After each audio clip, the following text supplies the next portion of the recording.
All information in this program is known to be accurate at the time of recording. Any commentary by the host is for discussion purposes only. Anyone labeled a person of interest by the host or family has not been charged with a crime. All suspects charged with crimes related or unrelated to a case covered are innocent until proven guilty in a court of law. Opinions and views expressed by the host do not represent views of the families or sponsors of this program. In the U.S., there are over 600,000 missing person cases reported each year. Many go unnoticed by the general public and are not covered by the media or investigated by law enforcement. Here is just one of these stories. From Grim Media, I'm your host, Steve Stone, and this is the Grim Truth Podcast.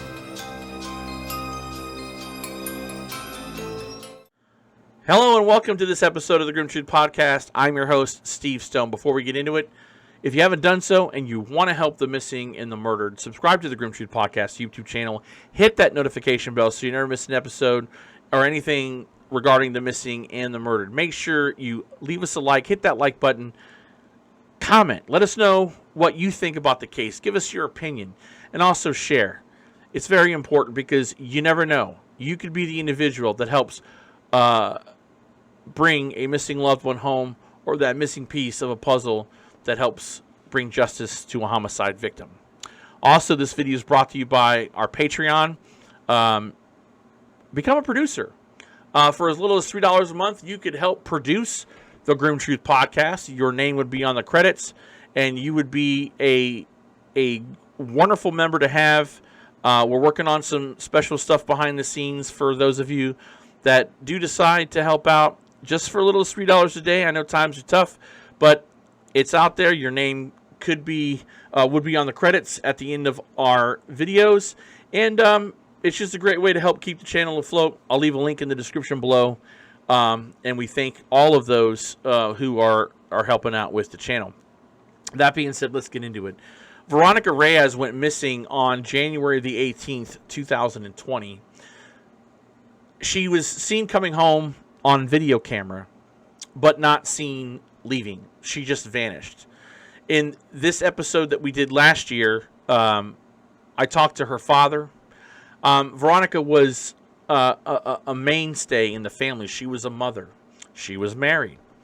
And for her to disappear and leave her kids, it's a non-starter and it doesn't make sense.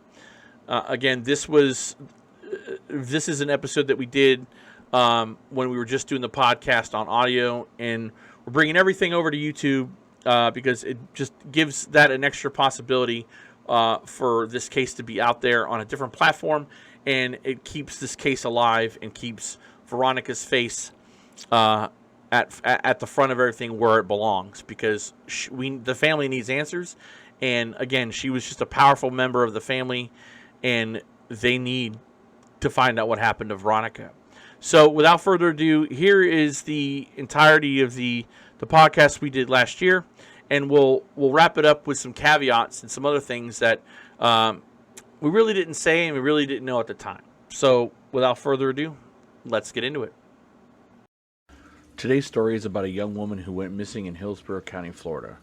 Veronica Reyes-Minjares, a 24-year-old wife and mother of 3 small children. Veronica went missing on January the 18th, 2020. She arrived home at 1:15 a.m. after going out with some friends at a local restaurant. She then drove to her sister's house, picked up her children, went back home, tucked them into bed, and was never seen or heard from again. Veronica's Chevy Tahoe was still parked outside the residence, her wallet with cash and keys still inside.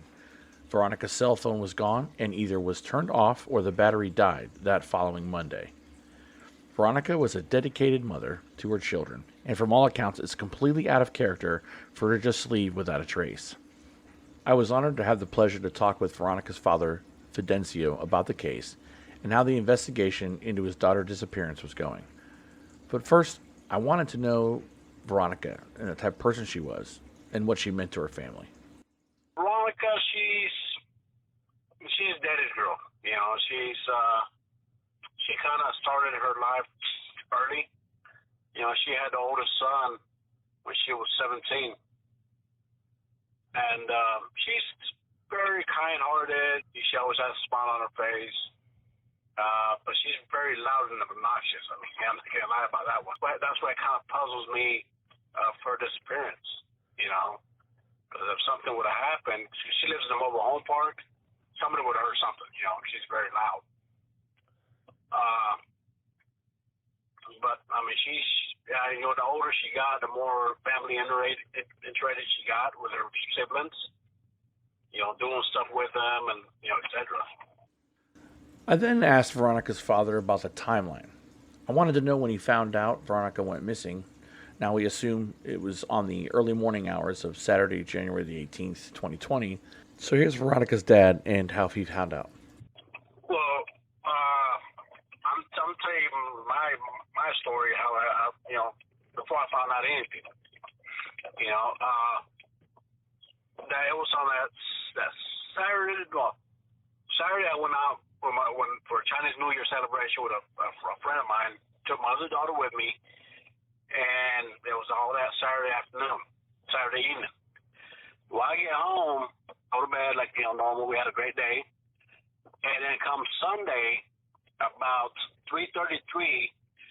Veronica's husband, he sends me a message on Messenger, Facebook Messenger.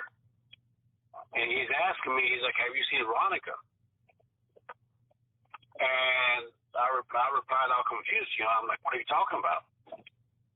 And he's like, well, she went out Friday night, and I haven't seen her since.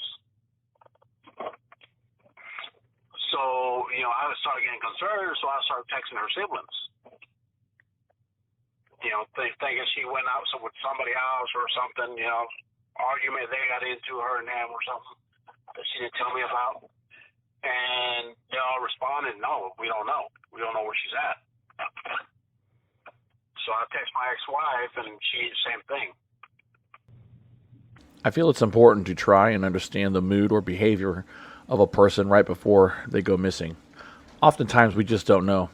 I asked Veronica's dad if the friends noticed any changes in Veronica's behavior the night they went out, or if this was a spur-of-the-moment event. No, there was nothing bad. She even invited her cousin to go out with her that night.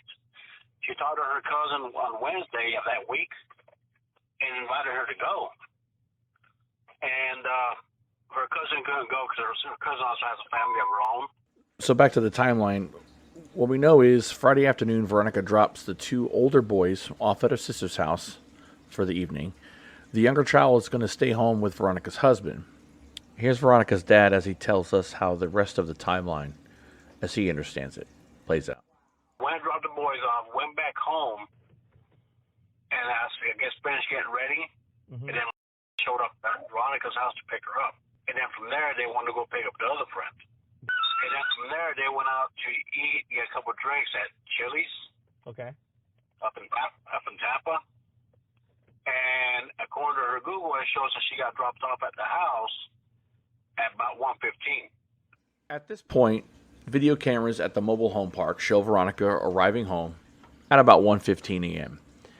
She then gets her children from her sister's house and then returns back home, puts them to bed. Here is where we lose track of Veronica. Now, you did hear Fidencio say, according to Google, she came home about 1:15. And he knows that because one of the great things about Google, if you're a parent, is that you could turn on the GPS within the Google app and allow the app and Google Maps to track your location and pinpoint it within a certain radius. I think it's within a given mile. It can give you a description of a person's activity over a given time. I can tell you as a parent, this is a great tool. Now, I know there are some people out there that don't want Big Brother to know where you're at or what you're doing. However, this is one of those instances where it's okay to give them access. Because if this tool can help me find a child or a loved one, I'm all for it. I asked Veronica's dad if there was ever a period of time where she wouldn't call or if it was just out of character for her just to not make a phone call. You know, I would talk to my daughter on a daily basis. You know, we would talk. Whether it was some stupid little text or whatever, but, you know, we would always talk. On top of the open communication that she had with her family, she was also an integral part in her children's life, especially at school. And Veronica's dad talked to me about how she would dote on her children. And she would always send me pictures of the kids progressing in school, the grades and stuff like that. So it was always, something. She was very active in school. She would go to school with them and, help them out and stuff like that. So it was the school, even the teachers, they were surprised. When it comes to missing person cases, you try and ask yourself, what happened? What would make a person just disappear or walk away from their life? By looking into Veronica's case, she was a young mother, but a dedicated mother, close to her family, involved, and proud of her children. There seems to be no signs to speak of that Veronica was just going to walk out of her life. I asked Fidencio if this was even a possibility. No, by far. She dropped, but like I said, I had an ex-wife, so we were separated, and I got my kids every weekend. I got her and her siblings every weekend. And I kind of did that the whole same tradition with my grandkids. I would try to get them on Fridays to spend time with them. And by Saturday, she's calling me. You want me to go pick them up? One last point to drive home to cement the fact that Veronica was just not going to walk out and away from her life was a hearing so her husband could adopt the two older children. I asked Fidencio about this special day. She was excited for it because, like I said, on the way home from work, I would always stop by her house. It's on the way, And she told me, she was like, look, here's the paperwork, adoption's next week. Do you want to go with us? Well, maybe we'll go get dinner afterwards. I'm like, yeah, I'll take that day off. We'll go. We was already planned out. So she was very excited and looking forward for this event. Yes, sir. Another point to cement the fact that Veronica was not trying to just walk away from her life was a hearing date so that her husband could adopt the two older children. So as far as the family is concerned, something went wrong, and it's not a simple case of Veronica just walking away. In missing person cases, I will always stress the importance of reporting cases as early as possible. This increases the chances of locating the missing. You may do everything right, but may feel law enforcement are just not moving fast enough or listening to you. Now, there is some frustration with law enforcement in this case, and it's understandable. Put yourself in the shoes of a loved one, a father, a mother. Veronica's father talked about his own frustration. They dropped the ball from the get-go. They didn't step up. They told me, it's fucked up. He took off, made a new life, et cetera, et cetera. And even though I sat there and I showed them text message after text message between me and Veronica, that we were always, talking. And pictures of her and her kids, smiling. So, I would understand if she was into drugs and stuff like that. Drop them off at my house, leave them there for a week or two, then show up out of nowhere. Yes, I would understand that. But, But there's listen to what, all they had to do was listen and comprehend what kind of life she lived, what kind of relationship she had with her family. After 6 months, yes, I started doing a lot of things, like warrants to do, phone pings and records and stuff like that. It's one of the most common issues when it comes to missing adults, that they up and move away. They started over. They're an adult. It's a free country. These are the things loved ones of the missing hear often from law enforcement. This is the type of thinking that needs to be addressed in the community, because it isn't the case all the time. Just because they're over the age of 18 and are missing doesn't mean they did it voluntarily.